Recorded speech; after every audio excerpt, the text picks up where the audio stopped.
Hello, everyone, and welcome back to our next artifact in module number 1.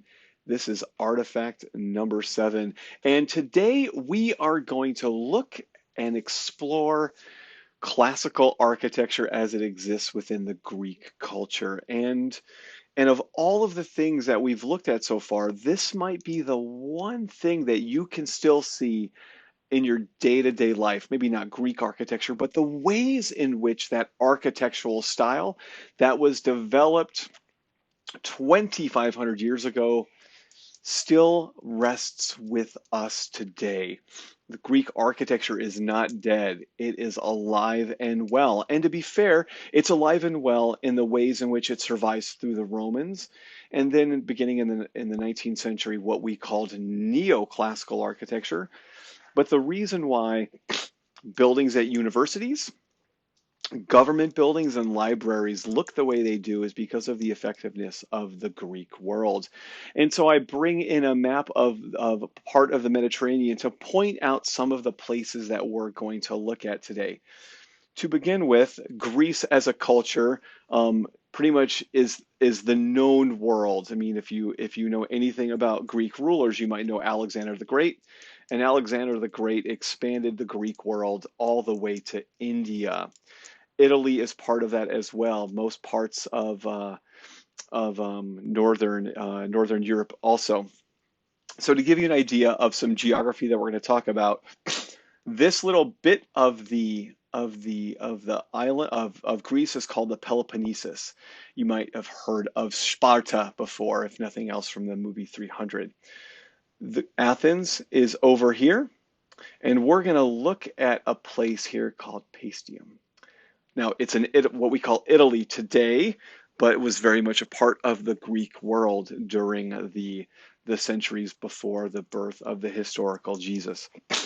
Greek architecture is found all over this part of the world. And for example, we're going to look at some really fabulous here in Asia Minor called Pergamon, but we'll do that in our next module. Let's begin with an exploration of our first order of classical architecture, because there are three that we are going to explore.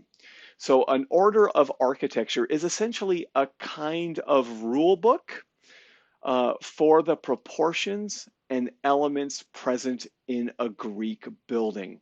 And the Romans are going to go with this as well. And so the first order of classical architecture is called the Doric. This is the Doric order. And we'll also talk about the Ionic and then the Corinthian. But for right now, I want to focus on the Doric order. Greek temple fronts have a couple of parts. One, this part right here, that whole thing from the base to the through the shaft and the top is called the column. Above the column, we have this bit here. It's called the entablature. And in the Doric order, the architecture, the entablature consists of the architrave here, and then above that, alternating triglyphs and metopes. So this is the architrave, and then after that, triglyph, metope, triglyph, metope, triglyph, metope, all the way around it.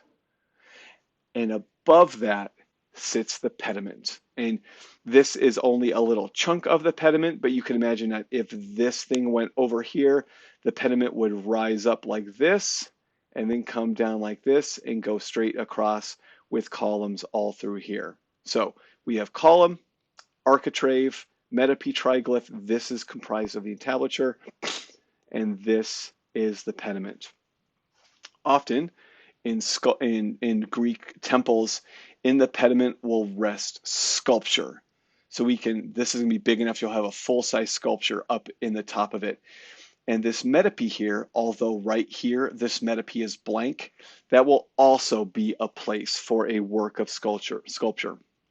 I'll show you the Parthenon in just a little while. And the Parthenon is essentially, those metopes are about, oh golly, 4 foot high, 4 foot square. I can put a big sculpture there. In the Doric order, the drum of the column goes directly on what we call the stylobate. The stylobate is the fancy word for top step.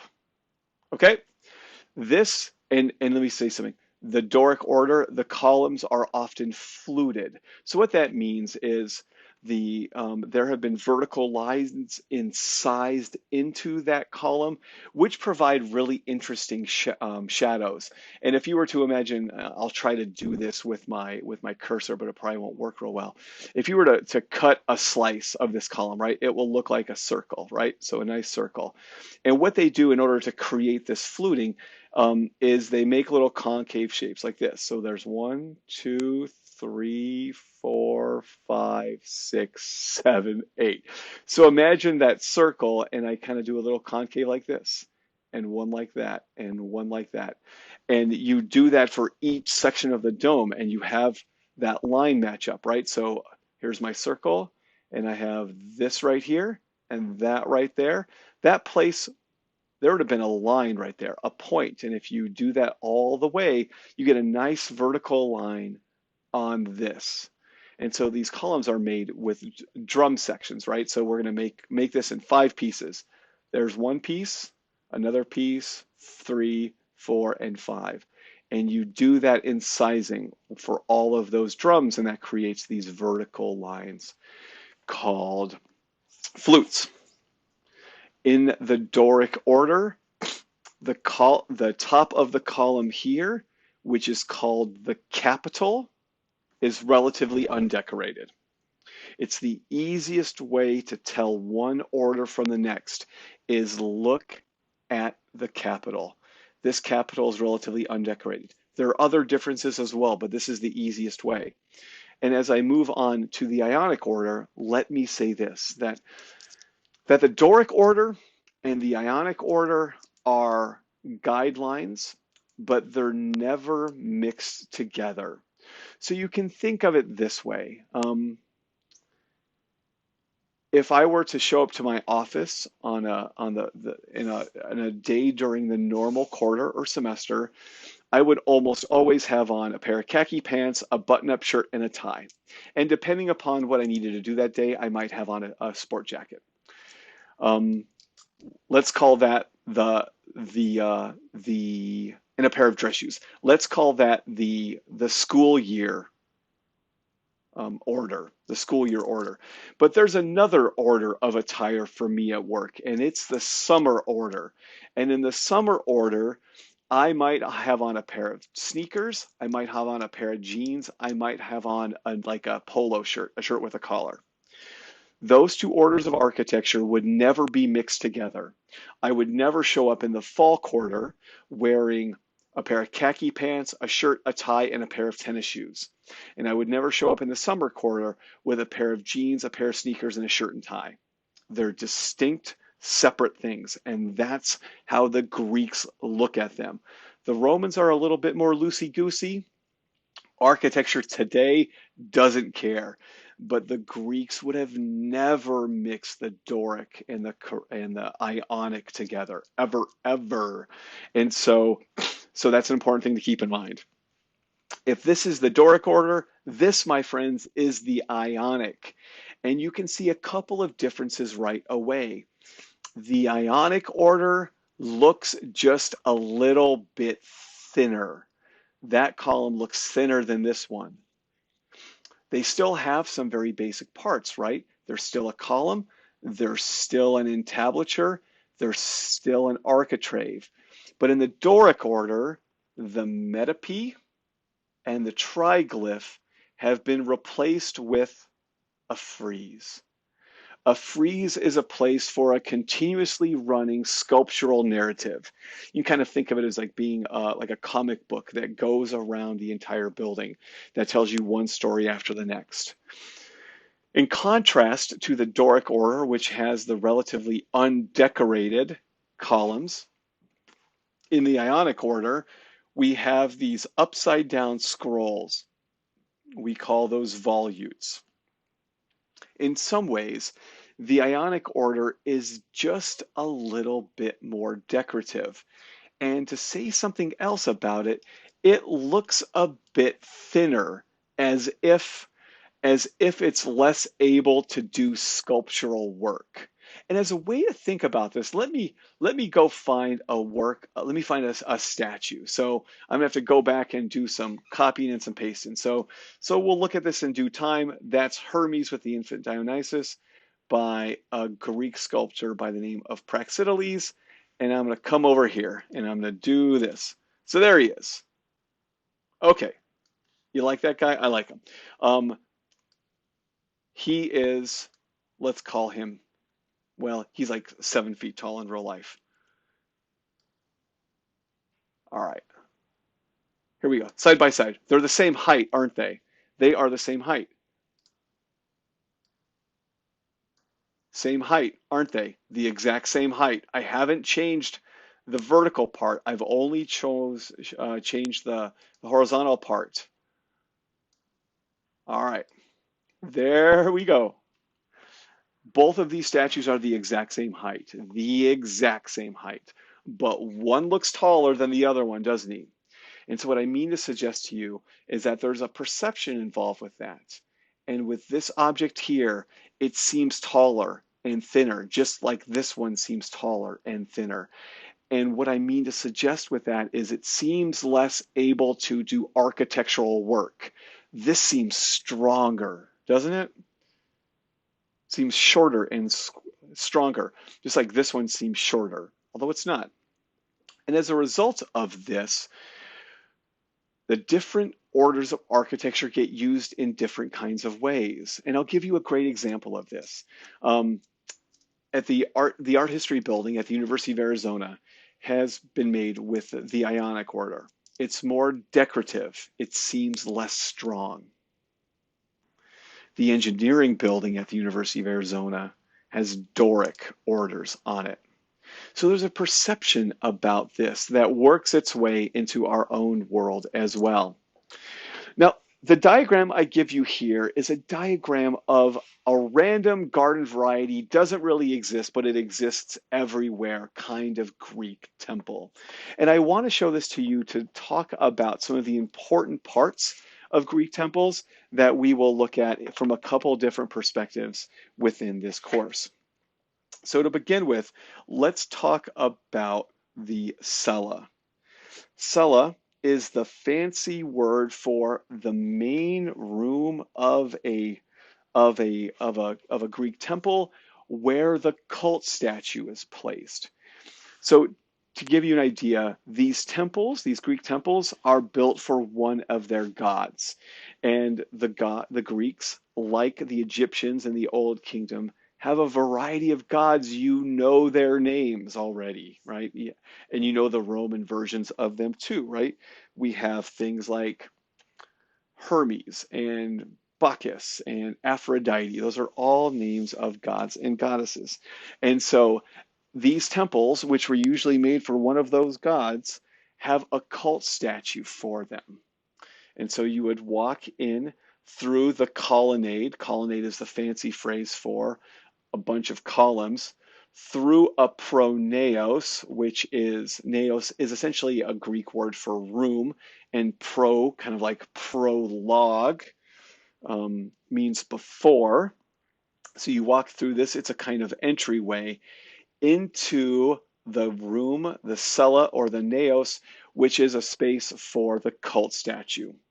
On the back end of the temple is another small room. It usually is about the side of the pronaos, and it's called the opisthosdomos, which I can never say correctly. And it's kind of like a rear room. And there's often, I mean, I kind of think of it as like a storage closet in some ways, although that's not exactly accurate.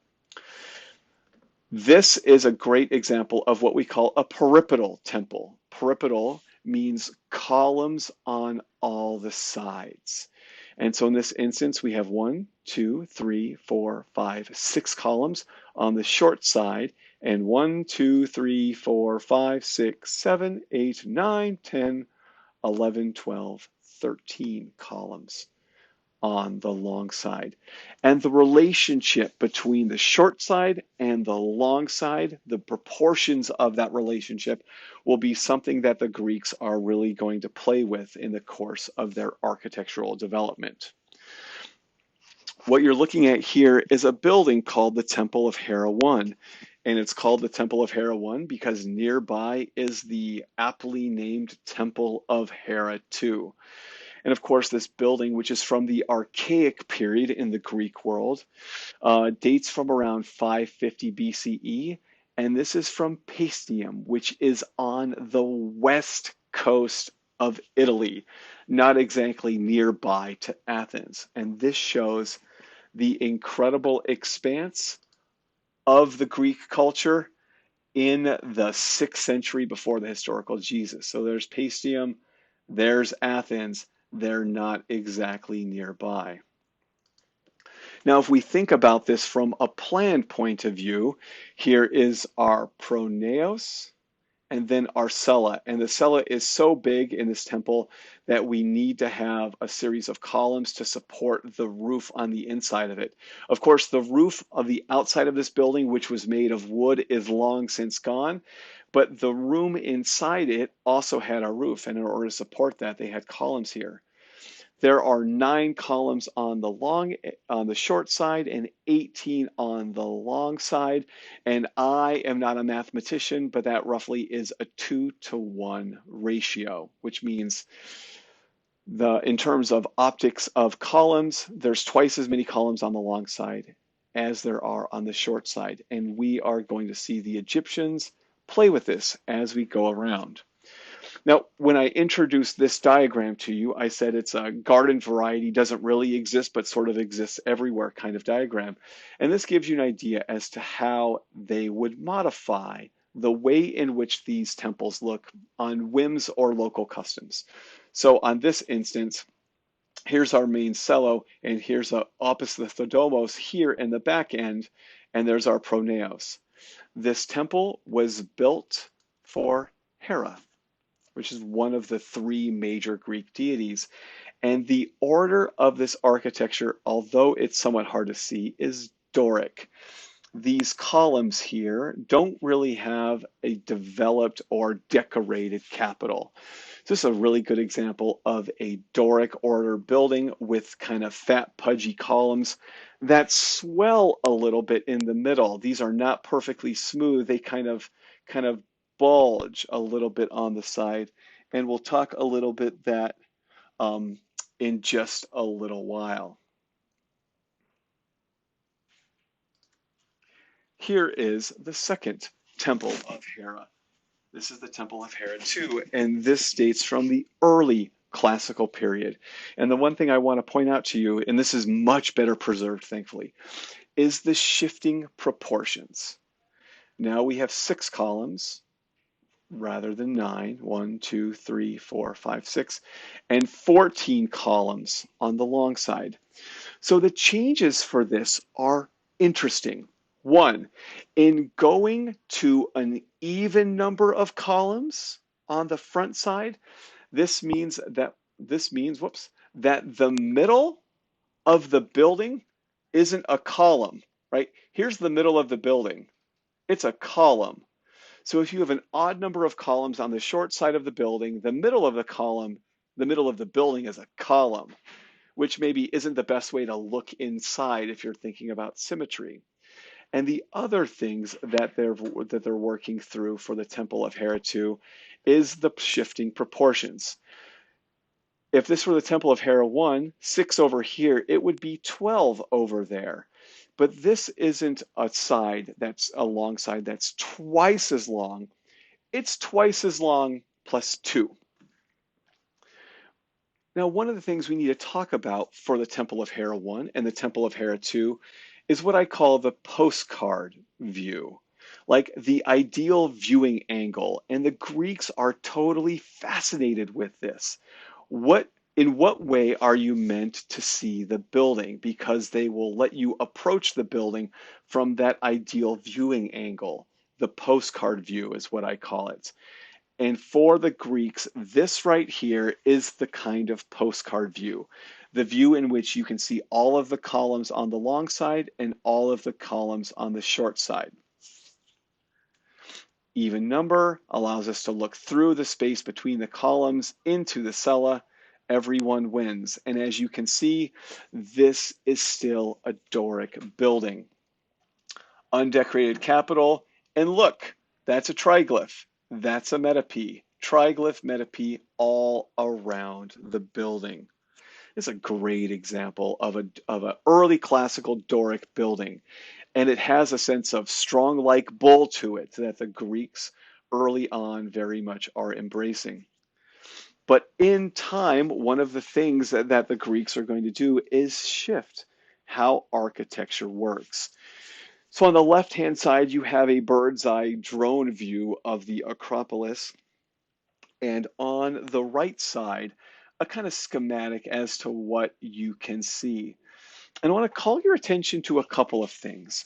One, the only way to get up to the Acropolis here, which is a naturally occurring outcropping in the middle of Athens, is through this part of the Acropolis here. And you know, this is 2,700 years old, parts of this, and it's clearly gone through a lot of damage. But this thing here is called the Propylaea. It's the only way to get to the top here. And you come up the Propylaea, and your approach to it is kind of covered by walls. So you can see up ahead of you in terms of like the sky, but not really in front of you in terms of what you're going to see. And then eventually you get to the top of that. And when you get out here, you see this building here. This is the Parthenon from this angle here. And that angle there, this line of sight from the Propylaea to the Acropolis is very much this view here, the postcard view. And this is a great example of a high classical Greek statue or Greek building in which you get the postcard view right away. And if you look at the outside of this building, you can see quite clearly that it is Doric in order. We have our architrave, our metopes, our triglyphs, our metopes, our triglyphs, and I'll show you some of those metopes in a second. But interestingly, the inside of this building, the inside of the Parthenon is not Doric, it's Ionic. And the reasons for that being Ionic are really, really important. And it will become clear when we look at this diagram of it. The building itself has a slightly different set of proportions. And I've given it to you in 9th grade algebra class terms. 2x plus 1 equals y. X is the number of columns on the short side, and y is the number of columns on the long side. In essence, in the Parthenon, the Greeks finally figure out what they think is the most beautiful proportion of building, and that is having a long side of the building that is just a little bit more than twice as long as the short side of the building. And once they get to this becomes more or less the proportionate method they use for their buildings for the rest of their time. On the outside of the building, the metopes here all tell a different story on the 4 sides of the building. On this side, it shows the battle of the Greek gods with the centaurs. On the front of this side here, it shows the Greek gods' battles with the giants. Over here, it shows the battle of Troy. And on the other side here, these 14 metopes are the Greek gods' battles with the Amazons. I mentioned to you, let me go back. I mentioned to you the pediment. This structure right here is the pediment. It is the topmost part of a Greek temple front, and originally this would have been filled with sculptures.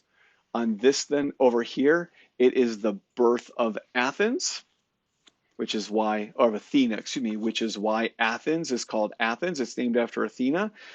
And over here is the battle between Athena and Poseidon. And that's why Athens is called Athens rather than Poseidonville. And that's because Athena and Poseidon battled. Athena won, and that became the town. The outside of the building is Doric. Hooray, Doric. The inside of the building, interestingly, as you can see here, it says Panhellenic procession. Freeze, Poseidon. Freeze, Panhellenic procession. Freeze, Poseidon. Freeze. A frieze is not part of Metapesian triglyphs. That's a frieze. And I can't show you pictures really of the inside of this building, although I can show you a couple. I'll try. But the inside here, that is an Ionic frieze. It's an Ionic frieze. It's Doric on the outside, Ionic on the inside. And I mentioned to you that they don't mix things, and they don't. This is sort of like two buildings put together. And the reason for this is really important.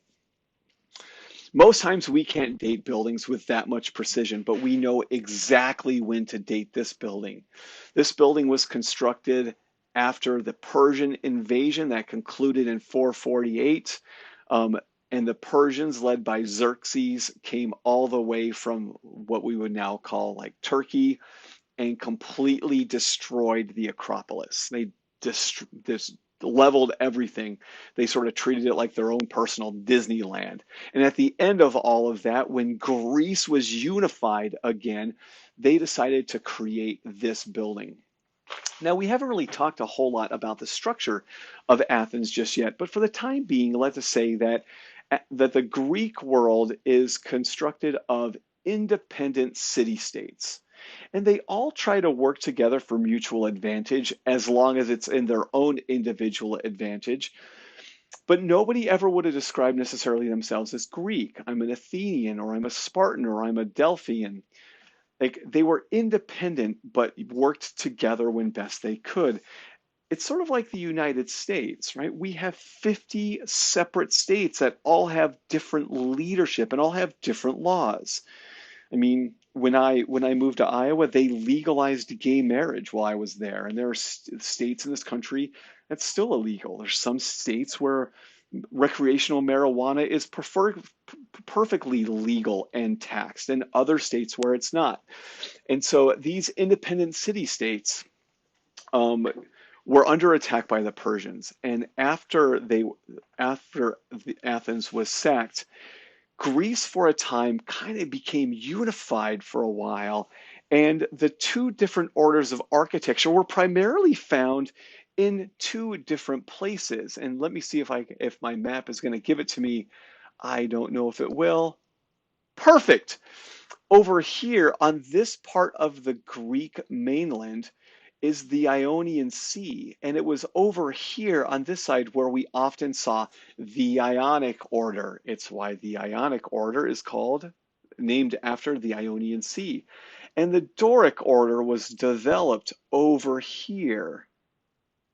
And so the Ionic and the Doric order came to represent, in some ways, the different parts of the Greek world. And by putting the Eastern architecture together with the Western architecture, symbolically suggested the unification of Greece.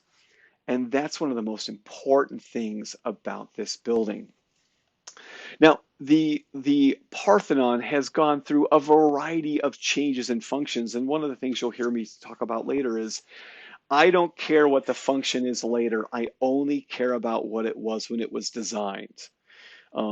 Just because there's a McDonald's in front of the Pantheon in Rome doesn't mean that that building was always a McDonald's. It was designed as something else, and that design is much more important than its current function.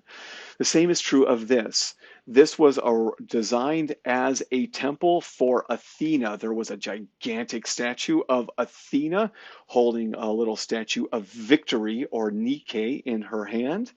And that's sadly been lost, although the sculptor who made it, his name was Phidias.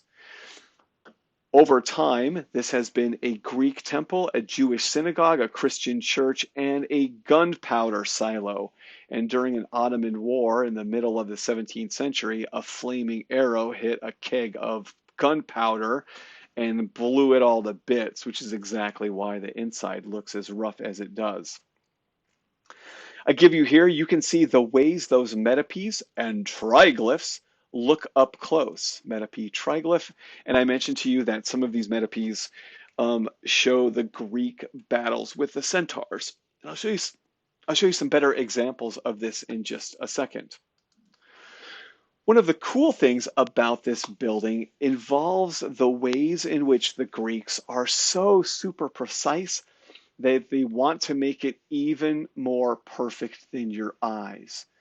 And the way they do this is through a process called entasis.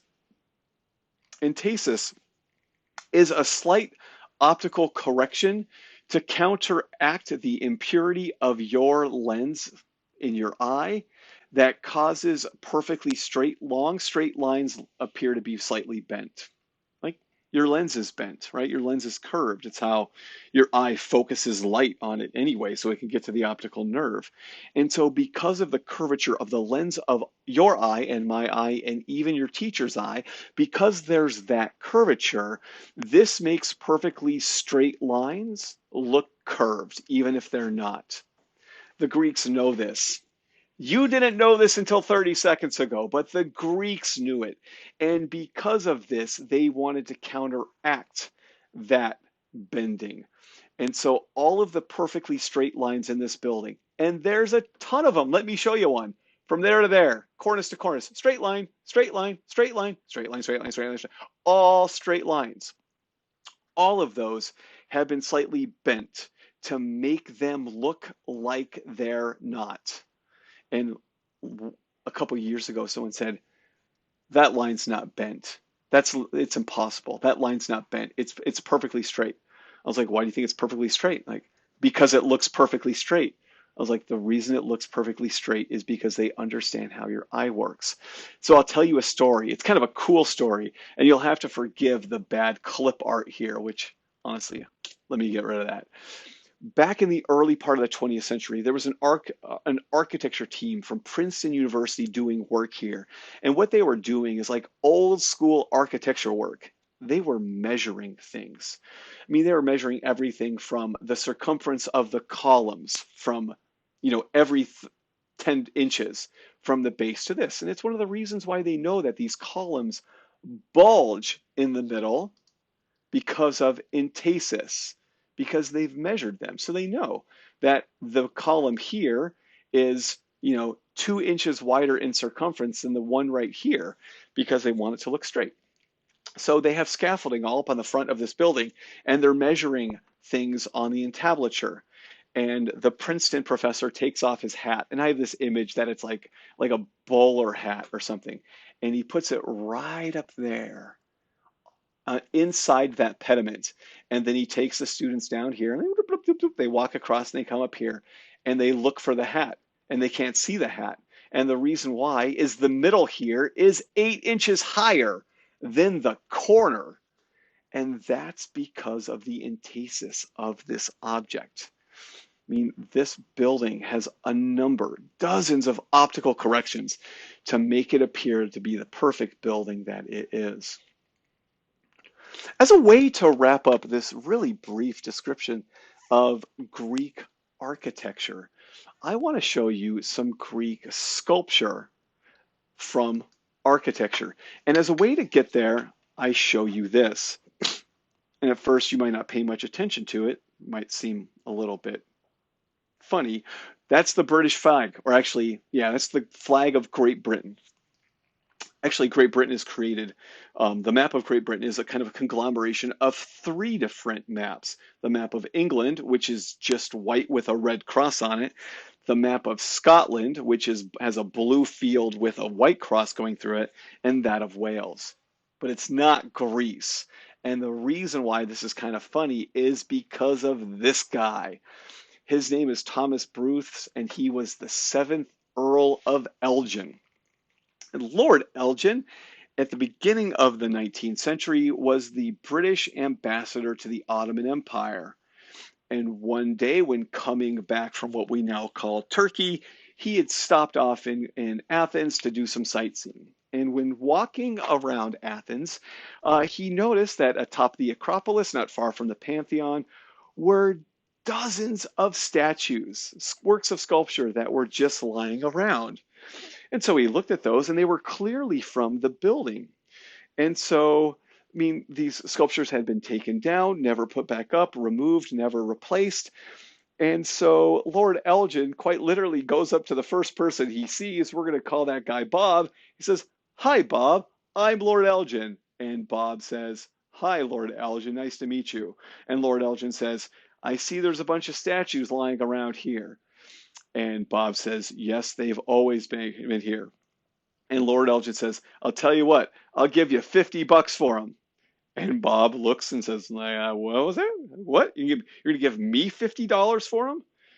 And Lord Elgin says, "Yeah, I'll give you $50 and I'll take those statues back to England and put them in a proper museum." I mean, clearly you don't care about them, Bob. They're just lying around. So I'll give you $50. And Bob is kind of confused. And Bob says, "Really? $50? They're not mine." Lord Elgin says, "I don't care. I just want to give you $50 for them. I'd like a receipt if possible, but if not, that's okay. I don't care." And Bob's like, $50 to me. And Lord Elgin says, "You betcha. Deal." So they shake on it and everything. And Lord Elgin, into the dark of night, packs up all those statues and he takes them to England. Here's a painting from 1819 with those statues set up in a temporary room. And here is the British Museum where they reside to this very day. So, in the early part of the 19th century, a British diplomat stops off in Athens and buys perhaps, well, actually, let's not say buys. Let's be honest about it. Steals perhaps the greatest sculptural representation of the Greek culture in the world, and here they reside to this very day, free to the world in far off London. These are the famous Elgin marbles.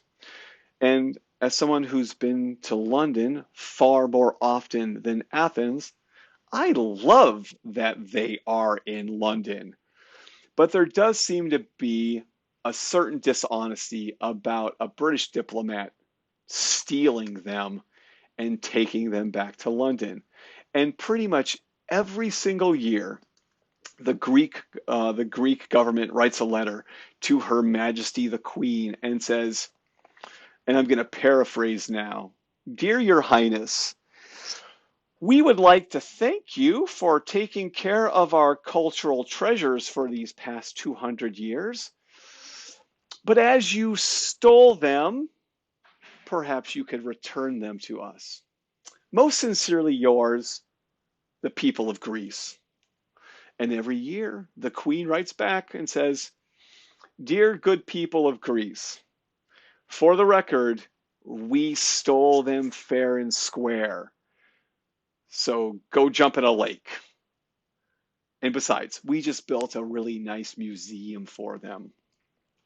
This is one of the greatest cultural thefts in the history of cultural thefts. And one of the things that the art world is now working through is, what do we do with art that has been stolen?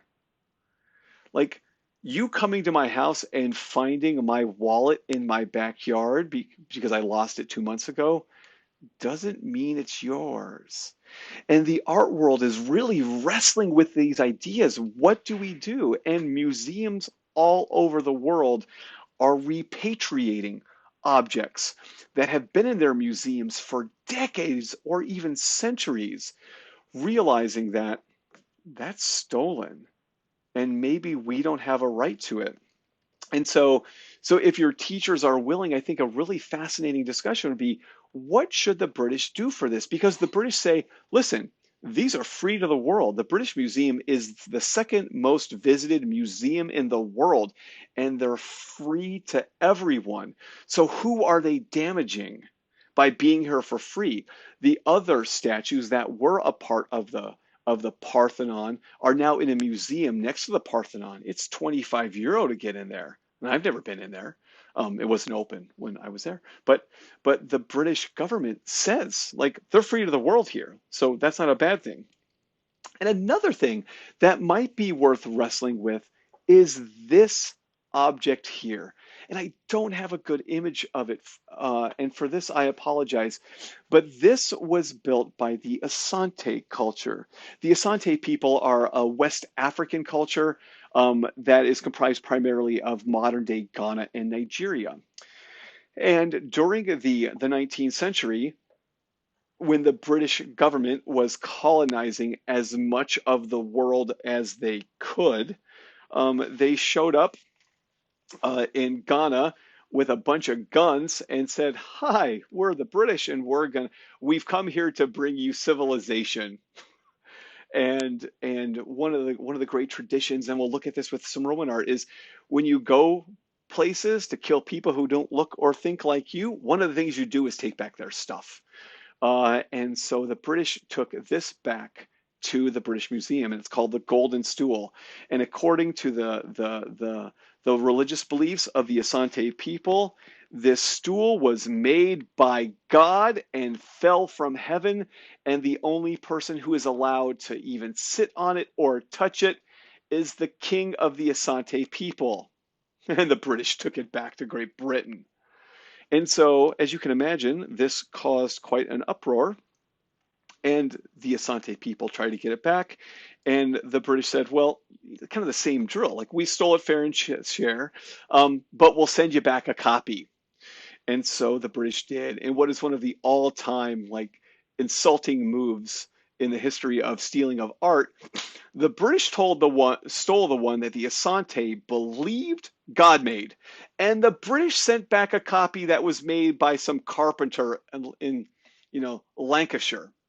And I think it's really interesting to think about where cultural artifacts should stay. Like, is it whoever, like, finders keepers, losers keep weepers? Is there a statute of limitations? And that is, you stole it 200 years ago, so by now they should have like gotten over it. But that might be a fun thing to wrestle with and to discuss. So, so these ideas of architecture, primarily the Doric and the Ionic, will come back and whisper to us a couple artifacts from now when we look at Roman architecture. The next thing we're going to explore will be the development of the human body in Greek sculpture from the geometric through the late classical. Coming up next, I will make statues dance.